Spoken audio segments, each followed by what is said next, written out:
Okay. Welcome back to another review.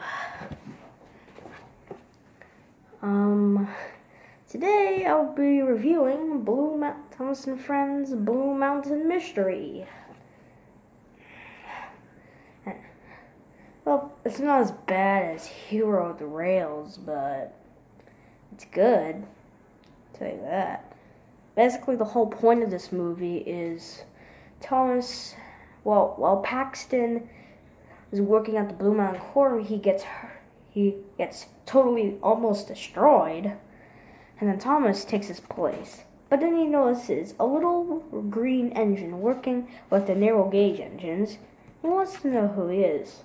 His name is Luke. And the other Scarlowi engines think that Luke and the near Scarlowi gauge engines think that Luke murdered a train he was coming to Soda with, who speaks gibberish. Well, actually Spanish.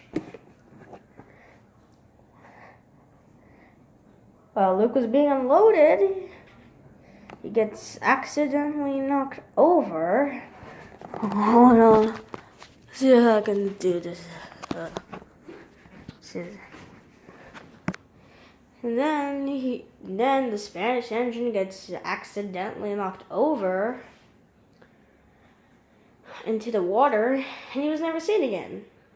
And Thomas tries really hard to find out who he is, but he has to promise the Scarlowi engines that he will not tell his friends what Luke did.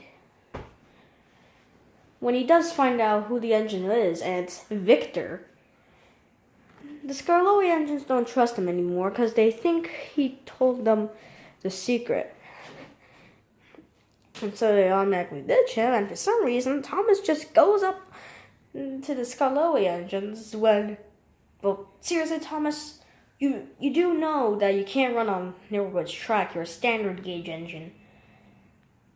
And he almost falls off a cliff until Luke saves him, and for some reason they forgive him.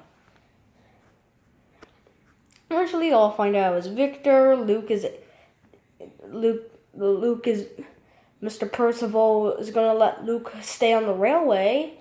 The Fat Controller will let Mr. Percival do this, and Paxton goes back to the quarry. It's basically a whole summary. And what do I think? Well, it's not as bad as Hero of the Rails, but this came, I think in season 14? Because I think each season has a special. I mean, Thomas and the Magic Railroad came after season 5. Yeah, that's true. Yeah, I think that's true, yeah. And I think this one came out in season 14. Like, what am I talking about?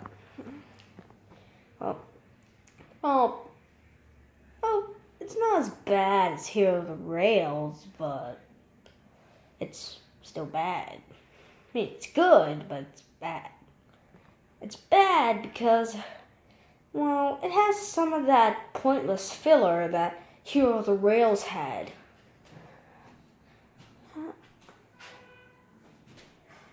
Like, Hero of the Rails had a bunch of rhyming. This one has a little rhyming, but Hero of the Rails didn't have that much action. This movie had action. Not as much as, like, Journey Beyond Sodor, or The Great Race, or Thomas and the Magic Railroad, but it still had action.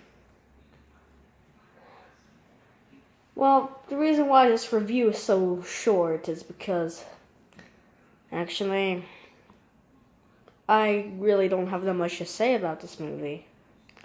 I mean, it's decent. I mean, it's bad. I mean, even though it's bad, it's still watchable. And that's, well, basically all I got to say. I'll see you guys next time.